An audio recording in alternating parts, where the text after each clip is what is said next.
Depuis janvier 2025, la situation sécuritaire en Ituri, dans le nord-est de la République démocratique du Congo, s'est considérablement dégradée selon les rapports des médias et des agences des Nations Unies. Les violences intercommunautaires, en particulier entre les milices Codeco et Zaïre, ont atteint des niveaux alarmants, provoquant des massacres et des déplacements massifs de la population civile.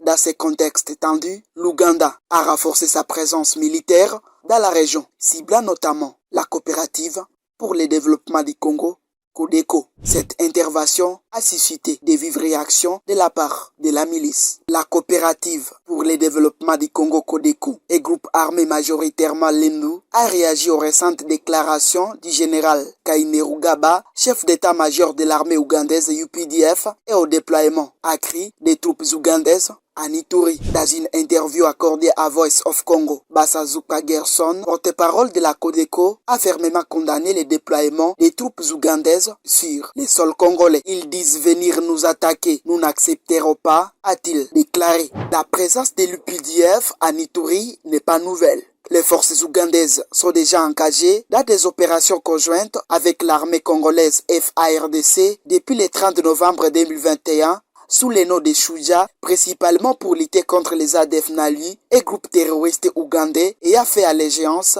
à l'État islamique. Cependant, la Codeco crée que les déploiements actuels ne visent spécifiquement à les cibler suite aux menaces directes du général Muhoozi Kainerugaba.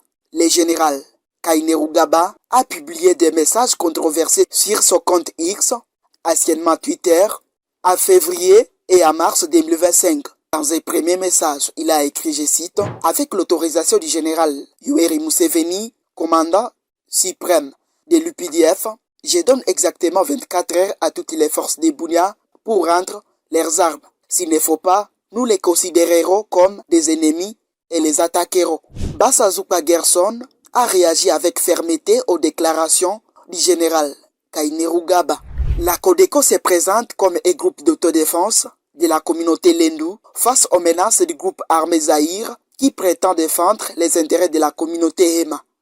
Basazuka Gerson dénonce un possible génocide contre les peuples Lendu. Il a justifié également les attaques contre les sites des déplacés en accusant les miliciens Zaïre de provoquer les représailles. La coopérative pour le développement du Congo Codeco appelle le gouvernement congolais à prendre en compte les revendications, affirmant avoir signé plusieurs accords de paix sans suite favorable depuis 2019. Malgré les violences, la coopérative pour le développement du Congo Codeco s'est dit ouverte au dialogue pour la paix en Ituri. L'option de guerre n'apportera pas la paix dans cette partie, affirme Basazuka Gerson. Il assure également que la Codeco ne laissera pas le mouvement du 23 mars M23 AFC s'emparer du territoire en province de l'Ituri. À noter que la milice de la coopérative pour le développement du Congo Codeco est signataire de plusieurs engagements de paix, dont celui de Nairobi et de Arusha. Depuis la signature de ces accords, des violences